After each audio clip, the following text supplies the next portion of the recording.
Hello, everyone. Today we're going to check out Season 1 of Stranger Things and find out if it's possible to get hooked watching a group of kids investigate the mysterious disappearance of their friend. Grab something to eat and enjoy the video. Episode 1.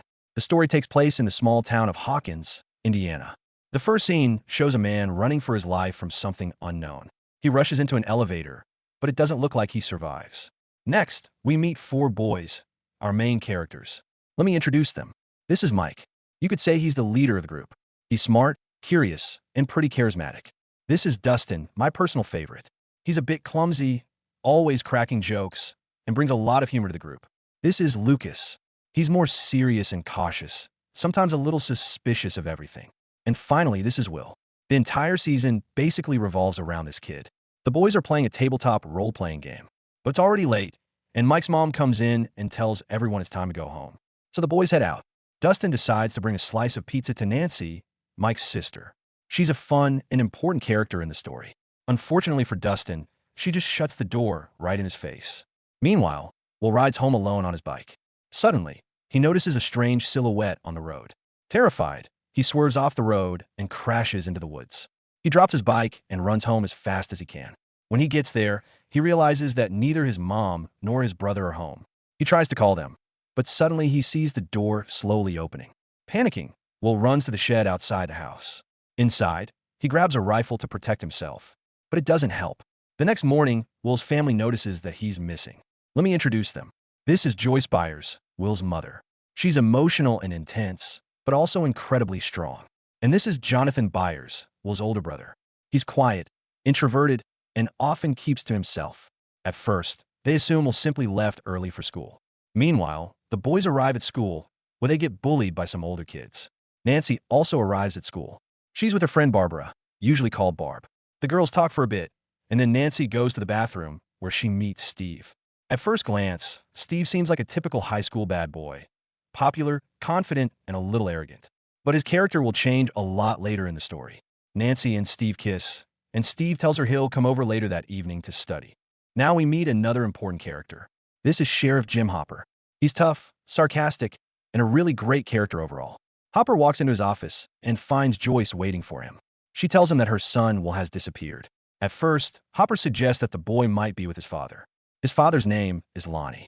Hopper tells Joyce to call Lonnie and check. Meanwhile, we return to the laboratory from the opening scene. The area is under quarantine. A group of scientists enters the building to investigate what happened. While exploring the facility, they discover a portal to another dimension. From their conversation, we also learn that a girl has gone missing from the lab. The next scene introduces that girl. Her name is 11, often called Elle. She's a mysterious character whose story will unfold throughout the entire series. 11 sneaks into a small diner. Seeing food on a table, she decides to eat it. The diner owner notices her. After school, Mike, Lucas, and Dustin visit their science teacher to check out a new radio setup at school. The teacher is actually a great guy, and he'll help the kids many times later. While the boys are playing with the radio, the principal enters the room with Sheriff Hopper. Hopper asks them which direction Will rode his bike the night before. After that, the boys are allowed to leave. Meanwhile, Joyce remembers Will's secret fort in the woods. She and Jonathan go there to check it out, but Will isn't there. Joyce becomes increasingly worried. Back at the diner, the owner cooks some food for the girl and tries to figure out what's going on. At first, 11 refuses to talk. But when the man takes her food away, she finally tells him her name. The man decides to call social services. However, 11 is not an ordinary girl. She has telekinetic powers. Meanwhile, Hopper and 2 police officers arrive at the road where Will disappeared. They find his bicycle. Joyce tries calling Lonnie, but his new girlfriend answers the phone and rudely hangs up on her. The police bring Will's bike back to Joyce's house. While they're talking, Hopper hears a dog barking. The dog is barking toward the shed. Hopper goes inside to check it out, but he doesn't find anything. After that, he orders a search party to be organized. At the same time, Mike tries to convince his parents that he should help search for Will. His parents refuse, and they argue. Later, Mike contacts Dustin and Lucas through the radio, and they decide to meet up anyway. Mike grabs his bike and sneaks out of the house. On the way, he notices Steve trying to climb into Nancy's window. Meanwhile, a woman from social services arrives at the diner. But the moment the owner opens the door, she shoots him in the head. 11 sees everything and runs away. At the same time, the boys arrive at the place where Will disappeared. They leave their bikes and start searching the woods. Back at home, Joyce and Jonathan are looking through Jonathan's photographs. Jonathan starts blaming himself for his brother's disappearance. Suddenly the phone rings. Strange noises come through the line, and the phone suddenly burns out. Joyce is convinced she heard while breathing. She completely breaks down. Meanwhile, during their search in the woods, the boys suddenly come across 11. Episode 2. The boys bring Elle to Mike's house and start asking her what's going on. Dustin, being Dustin, tries to lighten the mood. The guys give her clean clothes, and the girl starts changing right in front of them. While she's changing, the boys think about what to do with her. At first, they consider telling their parents, but then realize that's a terrible idea. Dustin keeps making his dumb jokes. I bet she escaped from Pinhurst. From where? The nut house in Curly County. You got a lot of family there? Bite me. Seriously. Mike decides to hide Elle in the basement. In the morning, she'll run to the front door, knock on it. Mom will open the door and take everything into her own hands. After the boys leave, Mike still tries to talk to her. He only manages to learn her name, and that's about it. Joyce can't find a place for herself because of her missing son. She's practically tearing her hair out. The sheriff arrives with bad news. During the night, they search the entire forest and found nothing. They talk a bit about the phone call. Joyce insists she heard her son breathing on the phone. Hopper doesn't believe that and decides to visit Lonnie. Mike is eating breakfast very quickly and aggressively. Nancy tells him to calm down, and he asks her about last night. Mike brings Elle waffles for breakfast and wants to carry out his plan, but Elle refuses because she's scared. The old man who runs the laboratory listens to Joyce's phone call, where she talked about hearing breathing on the line. The search operation for Will continues. At school, Steve and his friends invite Nancy and her friend to a party. After that, their attention shifts to Jonathan, who is putting up posters about his missing brother. Nancy approaches him and tries to support him. Mike doesn't go to school. When his mom leaves the house, he comes back home and starts showing Elle around. Jonathan drives in his car and listens to music. A flashback shows him and his brother listening to the same music. Joyce goes to work to buy a new phone. She asks for a double advance on her salary. Her boss starts acting difficult, and Joyce tells him she's been working there for 10 years and hasn't messed up once, so he should just give her the advance. Meanwhile, people in suits arrive at her house and start measuring something with strange devices. Elle and Mike are sitting in his room when she suddenly sees a photograph, and her expression immediately changes. They are interrupted when Mike's mom comes home. He hides Elle in the closet and tries to cover for it. Inside the closet, Elle has a flashback. Two men are leading her by the arms and locking her in a small room. While they're dragging her away, she is shouting, "Papa," and looking at the old man, which suggests that the man in charge of the lab might be her father. Mike manages to talk his way out of trouble. Then he rushes back into the room, opens the closet, and sees Elle crying. Joyce returns home, connects the phone, and sits down waiting for another call. The sheriff, volunteers, and the search group continue looking for Will. Then Hopper receives a message and is called somewhere. When he arrives, he goes inside and sees Benny sitting at the table, dead, as if he committed suicide.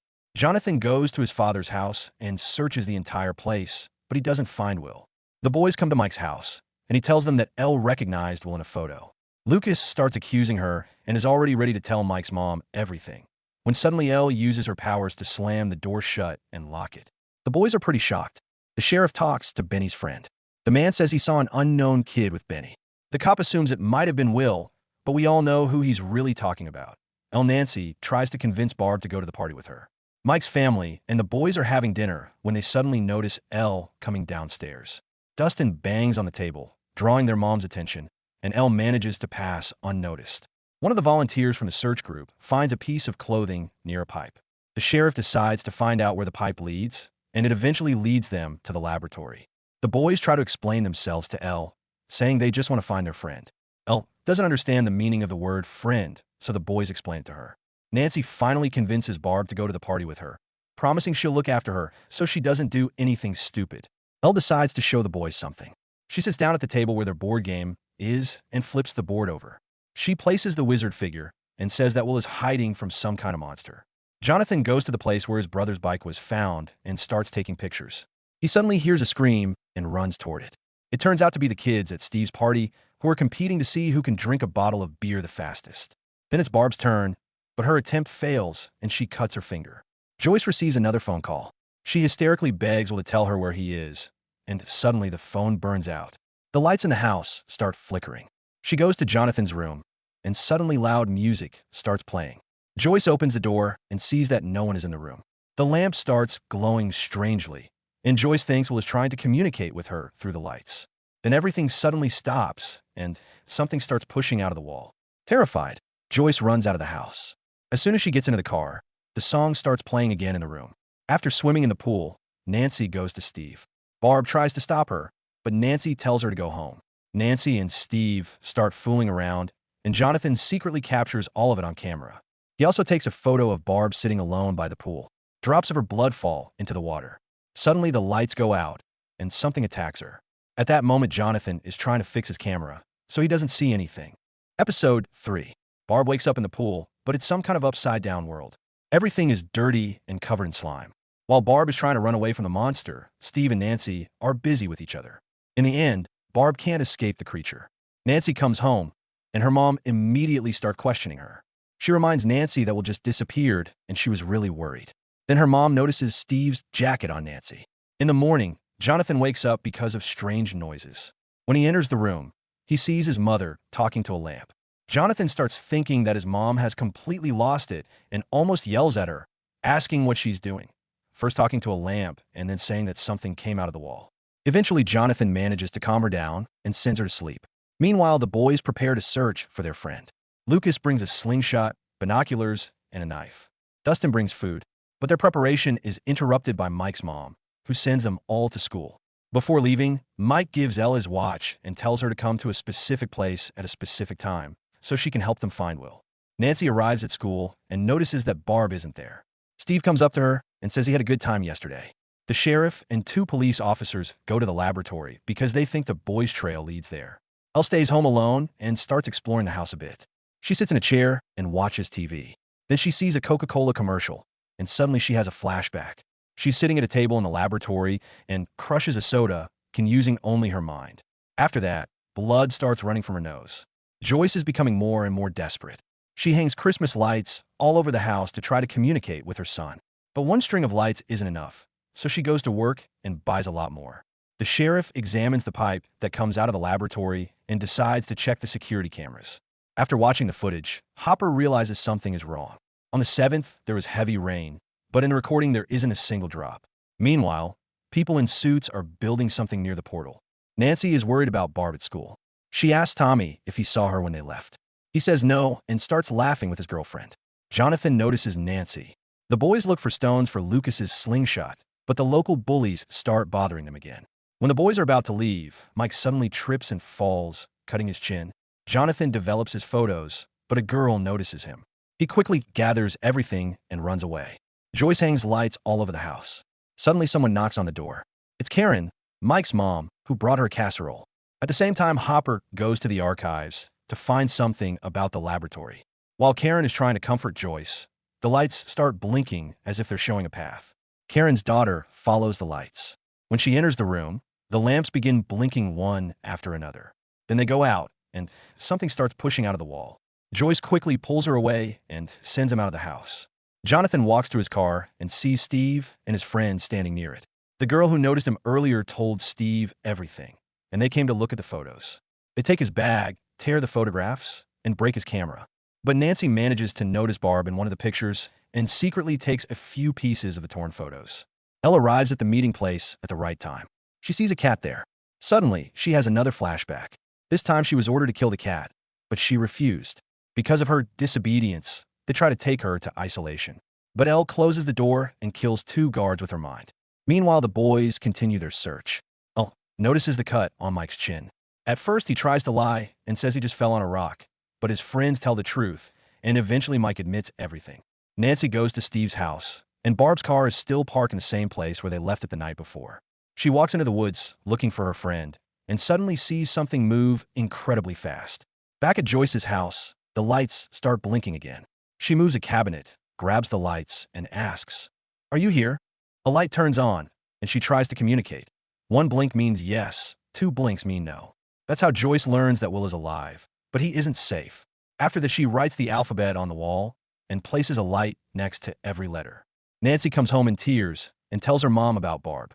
Suddenly, the sheriff receives a message over the radio. He immediately starts the car, turns on the siren, and speeds away. Elle leads the boys to Will's house and says that he's hiding there. Lucas starts arguing again and says they should have called the police and let them deal with it. But their conversation is interrupted by a police car speeding past them with sirens on. Without thinking twice, the boys follow it. Joyce finally manages to communicate with her son, and he tells her that he is right here in this house. Then the word "run" appears on the wall, and suddenly a creature begins pushing out of the wall. Meanwhile, the police arrive at a location and pull Will's body out of the water. But Mike refuses to believe it. Elle tries to calm him down, but he yells at everyone. Episode 4. The police are inspecting Joyce's house. Hopper explains to her how her son supposedly died, but she doesn't listen. She keeps insisting that Will is alive and tries to explain everything about the Christmas lights and the wall. The sheriff tries to convince her that she imagined all of it. Joyce says she knows what she saw. After that, Hopper tells her to come to the morgue tomorrow and see everything with her own eyes.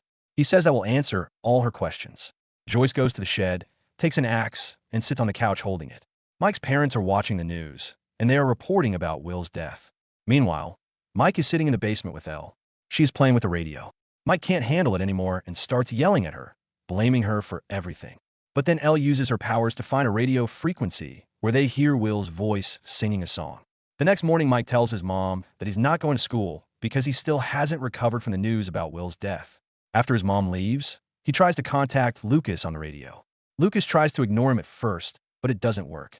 Mike tells him to come over. Meanwhile, Hopper is sitting in the morgue and learns that the autopsy was performed by some people from the state. After that, Hopper talks a bit with Joyce's mother, and suddenly Joyce bursts out of the office and starts yelling at the doctor, saying that the body is not her son. At the same time, Nancy tells Steve that she was near his house and saw something moving very fast in the woods, something without a face.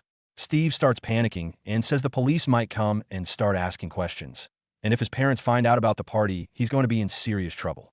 Nancy is pretty shocked by everything. The boys gather together, and Mike tries to convince them that they really heard Will on the radio. He keeps trying to tune the right frequency. But Lucas says it's all nonsense because yesterday they pulled Will's body out of the quarry and he's dead. After that, the boys decide to use a more powerful radio, the one at school. They dress Elle in Nancy's clothes and run to the school. Meanwhile, in the laboratory, they finish building a device near the portal. They attach a man to a rope and lower him into the portal. At school, the police are questioning students about that night. Hopper talks to the man who was supposed to perform the autopsy. From him, he learns that 6 state officers escorted the body. At that moment, Hopper realizes something is very suspicious. Meanwhile, the boys arrive at school. A teacher notices them and takes them to the assembly where everyone is honoring Will's memory. Nancy and her mom come home, and her mom starts confronting her. She says she's not stupid and understands what happened. Nancy admits that she and Steve were together. Later in her room, Nancy takes the torn pieces of the photographs, puts them together, and tapes them. On the picture, she notices something very strange. Meanwhile, the man who went into the portal starts screaming and begging them to pull him back. They pull the rope out, but the man is gone. Only the rope remains. During the school assembly, 2 idiots start laughing about Will's death. When the bell rings, Mike walks up to one of them and pushes him. Troy gets angry and runs toward Mike, but suddenly he freezes and wets himself. Elle did that. Jonathan is choosing a coffin when Nancy comes to him and shows him the strange photo, asking what that creature in the picture is. Jonathan says he has no idea. Nancy then tells him what happened to her in the woods. Hopper is sitting in a bar and talking to the man who supposedly found Will's body. From the conversation, he realizes that something isn't right. After finishing his whiskey, he tries to get answers using his fists, but he still doesn't learn much. Then he notices a car that seems to be following him. Elle tries again to find the right radio frequency. She suddenly has a flashback. Her father asks her to find a man from a photo, listen to his conversation, and report it back to him. Elle manages to find a correct frequency. At the same time, the boys hear Will's voice again, and Joyce hears it too. Joyce tears the wallpaper off the wall and sees her son trapped in the upside down. But then the wall closes again. The boys' radio equipment overheats, and Dustin has to put it out with a fire extinguisher. Joyce starts smashing the wall with the axe, but nothing happens. Jonathan and Nancy wait for the new photos to develop. When they finally appear, they see a strange creature in the pictures. Meanwhile, Hopper returns to the morgue pretending he forgot his hat. He knocks out the guard, goes into the freezer room, and pulls out Will's body. He takes a knife and starts cutting it open. And it turns out that it's not a human body at all. It's a fake doll stuffed with padding. At that moment, Joyce's ex-husband Lonnie arrives at her house. Meanwhile, Hopper cuts through the fence and sneaks into the laboratory territory. Episode 5. The sheriff sneaks into the lab. He enters the quarantine zone when suddenly 2 guards notice him. He knocks one of them out, points a gun at the second guy, grabs a key card, and enters another section. Meanwhile, Lonnie hears Joyce out and goes, "Maybe you should talk to a shrink or Pastor Charles." The boys think about what Will said and realize he might actually be at his house, but in the upside down. The sheriff gets spotted for what he's doing, but he manages to escape into an elevator and goes to another floor. After walking for a bit, he finds the portal, but he gets knocked out. Jonathan comes home and sees his father, Lonnie, sitting there. They go aside to talk, but the conversation doesn't go very well. The next morning, they hold Will's funeral. Hopper wakes up and starts searching his house. After tearing the whole place apart, he finally finds what he was looking for, a hidden listening device. Meanwhile, Eleven's father and a lab team are listening to the boys talking with Will, and they realize that 11 was with them. Nancy and Jonathan discuss their plan and decide they need to kill the monster. Jonathan breaks into his dad's car glove compartment and steals a gun. A police officer goes to the school and checks the place where the boys were earlier. At the funeral, the boys ask their teacher how someone could theoretically get into another world, and he explains it in a pretty understandable way. "I told you this guy would help them." The teacher's explanation is actually really interesting. Later, Hopper's fellow cops come to visit him and bring some news. 2 hunters disappear in the woods, the same woods where Will vanished. And the feds also found Barbara's car. Pretty funny, right? They're basically doing our job for us. At Mike's house, Dustin suddenly has a brilliant idea. He realizes their compasses aren't pointing north. The teacher said that if a gate between worlds were open, people would notice because the magnetic field would change. And that's exactly what's happening. The compass needles are being pulled somewhere else. So if the boys follow the direction of the compass, they might find the gate to the upside down. When 11 hears this, she gets really scared. Meanwhile, while Lonnie is in the shower, Joyce checks his bag and finds something suspicious inside. You can guess the rest. Then Steve comes up to Nancy and tries to apologize. They talk for a bit and go their separate ways. Joyce gets furious at Lonnie because it turns out he only came back because of the money you can get after Will's death. Jonathan practices shooting, but he can't hit anything. Then Nancy comes up to him and says, "Let me show you something." Hopper feels overwhelmed and calls his ex-wife, but when he hears a baby crying on the phone, he hangs up. The boys follow the direction of the compass, but 11 starts feeling worse and worse. We then see another flashback. 11 needs to hear what someone is saying from far away, so the scientists place her into a sensory deprivation tank filled with water. After that, she asks the boys to go back, pretending she's just tired. Nancy and Jonathan walk through the woods talking, but they pick a really bad topic and end up arguing. Joyce goes to see Hopper. He silently shows her a note because he suspects her house might be bugged. When he walks inside, he notices that Joyce has hung up a huge number of Christmas lights, and technically any of them could be a listening device. Something doesn't add up. Meanwhile, Lucas realizes 11 is hiding something and starts accusing her. And he turns out to be right. 11 doesn't want to go to the gate because she knows it's dangerous. Hopper checks Joyce's house for bugs and then tells her about what he did the night before. "I was at the morgue last night." Another flashback begins. After being submerged in the tank, 11 appears in a completely black void. She approaches the man she needs to listen to, and his words are transmitted through the lab speakers. Suddenly, she gets terrified and starts screaming. Back in the present, Lucas storms off angrily and leaves the group. The boys turn around and realize 11 is gone. Jonathan and Nancy walk through the forest at night, when Nancy suddenly hears a strange scream. They walk a little farther and find a wounded deer. They're about to put it out of its misery, when suddenly the monster appears and drags the deer away. Terrified, they still decide to follow the trail of blood. After walking for a while, the trail suddenly stops. Nancy discovers a strange hole in a tree that looks exactly like the portal in the lab. Without thinking twice, she climbs inside alone. She ends up in the upside down and sees the monster. Jonathan finally realizes she's missing, and the portal in the tree starts closing. Episode 6. Jonathan and Nancy are trying to find each other, and they partly succeed. Jonathan finds the portal, and suddenly a hand sticks out. At the last second, he manages to pull her through. Steve and his friends arrive at Nancy's house. Steve climbs onto the roof and sees Nancy in Jonathan's arms. Joyce and Hopper are sitting together. Hopper explains what he saw in the lab, but then realizes he was following the trail of another child, not Will. Nancy takes a shower and experiences flashbacks. After that, she returns to her room, and she and Jonathan go to sleep together. The sheriff gets an address, and he and Joyce head to that location. The next morning, Nancy and Jonathan think things through and realize the monster can smell blood. They decide to check it out and stay on alert. A woman comes to Scott, the same one who killed Benny, and says they are collecting the smartest kids. She asks if they have anyone in mind. The boys discuss the situation and decide to make peace with Lucas. Since Mike hit him first, he must apologize first, a sacred rule. reach out, or apologize. Flashback.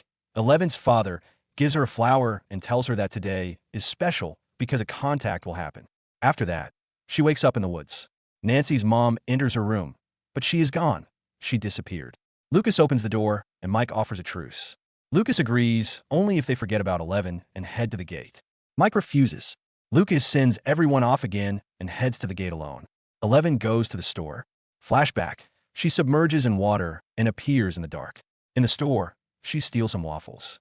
Joyce and Hopper arrive at the address to speak with the woman about her daughter, 11's mother. Lucas sets off alone to find Will. Before leaving, he sees a police officer but doesn't pay attention and continues on. Mike and Dustin are searching for 11. Along the way, they have heartfelt conversations about her. They arrive at the store where 11 was and head to the police to find out what happened.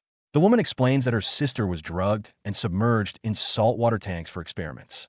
They were well paid. Later, she found out she was pregnant but, unfortunately, lost the child. Lucas arrives at the lab. Jonathan and Nancy shop at a weapons store. When they leave, they notice a disrespectful message about Nancy on the movie theater. Then they realize Steve and his friends did it. Nancy talks briefly with Steve, and Jonathan ends up hitting him. A fight breaks out. In the middle of the fight, the cops arrive, arrest Jonathan, and take him to the station. He sits eating and suddenly hears someone calling for Will. Meanwhile, Mike and Dustin encounter two bullies with knives. The boys escape. Lucas realizes the portal is in the hands of the federal agents. He climbs a tree, uses binoculars, and sees a military truck leaving the lab. Mike and Dustin cannot run far. Dustin is grabbed, a knife is held to his throat, and Mike is ordered to jump off a cliff, or Dustin will get hurt. Mike approaches the edge of the cliff. Three thugs run up to the edge and see Mike hover in the air, then slowly rise back up. From around the corner, 11 appears. She breaks the arm of one of the attackers. Flashback. 11 sees the monster and approaches it closer and closer. Then she touches it, and it suddenly rises and growls. This contact causes the portal to open. Back in the present, 11 apologizes and explains that she was the one who opened the gate. The kids head home, but on the way, a police officer spots them and reports 11's location to her father. The father assembles the team, and they head to the location. Episode 7. Mike brings 11 to his house. He takes off her wig and tells her that she actually looks better without it. He even says she looks pretty. They almost kiss, but Dustin suddenly interrupts them. He says Lucas is in trouble. Dustin warns them that the bad guys are coming and they need to leave immediately. Looking out the window, the boys notice a bunch of vans pulling up to the house. Realizing what's happening, they rush outside, grab their bikes, and ride off as fast as they can. The men see them and immediately start chasing them. The boys meet up with Lucas, but suddenly a van blocks their path. 11 uses her powers and throws the van into the air, blocking the road for the other vehicles. The things this girl can do are insane. The kids arrive at the place where Lucas was bullied before. That's where they finally make peace. Meanwhile, Joyce and Hopper arrive at the police station. Joyce immediately starts demanding that they take the handcuffs off her son. The officers bring out the items that Jonathan and Nancy bought earlier at the gun store. At the same time, 11's father arrives at Mike's house with his assistant. They show 11's photo to Mike's parents and ask if they know anything about her, but the parents have no idea who she is. Mike's mom starts panicking, but the man calms her down.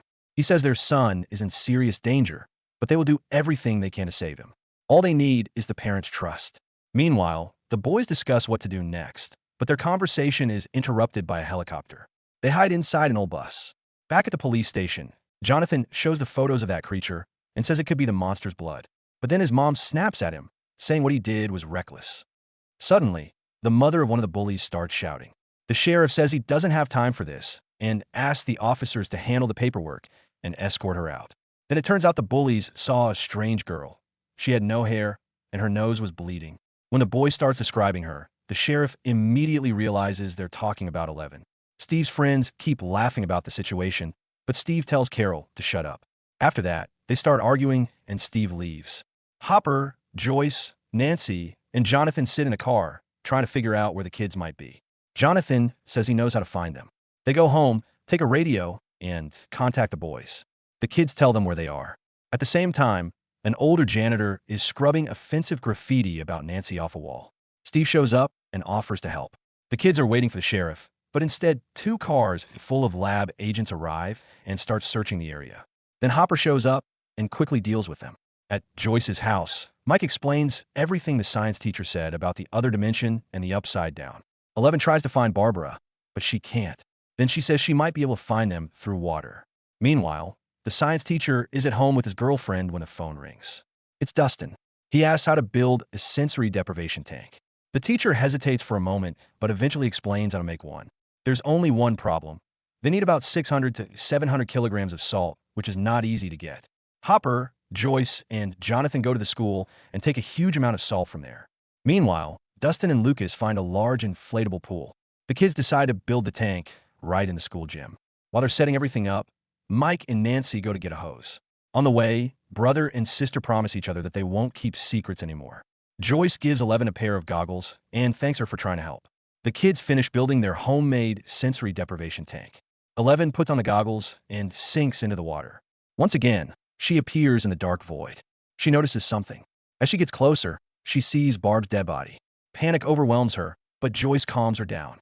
Then 11 notices Will's fort. When she goes inside, she sees that Will is barely alive. He manages to say only one word, hurry. After that, everything disappears and 11 wakes up. Hopper decides to go to the place where Will's fort should be, and Joyce insists on going with him. Nancy says they can't just sit around and do nothing. She wants to finish what they started. She wants to kill the monster. Meanwhile, Hopper and Joyce are captured by the lab agents. The scene then shifts to Will. He lies inside his shelter, quietly singing a song, while the monster walks around nearby. Episode 8. Joyce is sitting in handcuffs. The director approaches her and says that he knows about her contact with her son. He starts explaining that they're trying to handle the situation the best way possible. He promises that they will save her son, but they need her help. Joyce refuses and tells him to get lost. Meanwhile, Hopper is being tortured with an electric shocker. They want to know what he knows about their organization. Hopper offers them a deal. The federal agents agree. They release Hopper and Joyce and give them everything they need to survive in the Upside Down. The condition is simple. They rescue Will, and after that they forget about everything like it was just a bad nightmare. At the same time, Mike realizes that Nancy and Jonathan have disappeared. 11 tells them that they went to hunt the monster. Meanwhile, Jonathan and Nancy are at the buyer's house preparing traps for the creature. They pour gasoline around the house, set up a bear trap, load their guns, and Jonathan even builds a homemade device. Later, the director talks to Hopper again. He gives him a cigarette and asks where 11 is. Hopper agrees to give him information, but only in exchange for protection for all the kids and their families. After that, Hopper and Joyce are released. They put on protective suits. A group from the lab gathers together and they head toward the portal. They enter it and arrive in the Upside Down. Suddenly, Hopper has a flashback. He remembers walking through a park with his wife and his young daughter. Then suddenly the girl has a seizure. Back in the real world, Nancy and Jonathan cut their hands on purpose. They want the smell of blood to attract the monster. Meanwhile, Mike says they can't just sit around doing nothing. But the group decides to stay where they are. Dustin goes off to search for chocolate pudding. Jonathan and Nancy finish bandaging their hands when someone knocks on the door. It's Steve. He came to apologize to Nancy. But when he sees the bandages on her arm, he thinks Jonathan hurt her. Steve storms into the house, and they try to push him out for his own safety. Then the lights start flickering. That means the monster is close. Strange slime suddenly drops from the ceiling. The kids run into another room, and the creature disappears for a moment. Meanwhile, Hopper and Joyce are walking through the Upside Down and discover Will's destroyed hideout. Hopper keeps having flashbacks about his daughter. It becomes clear that she died from cancer. Back at the house, Nancy, Jonathan, and Steve step outside. The monster is nowhere to be seen. Steve starts to panic. They tell him to leave, and he finally does. But as he approaches his car, the lights begin flickering again. The monster suddenly grabs Jonathan. Nancy shoots at it, but that only makes it angrier. At that moment, Steve comes back and starts hitting the creature with a baseball bat. The monster gets caught in the bear trap. Jonathan throws a lighter into the spilled gasoline, and the entire place bursts into flames. The monster burns and disappears. Later, the group returns to the house and finds blood from the creature. At the same moment, the Christmas lights begin lighting up again in the real world, following the trail. Meanwhile, Lucas and Dustin finally find the chocolate pudding.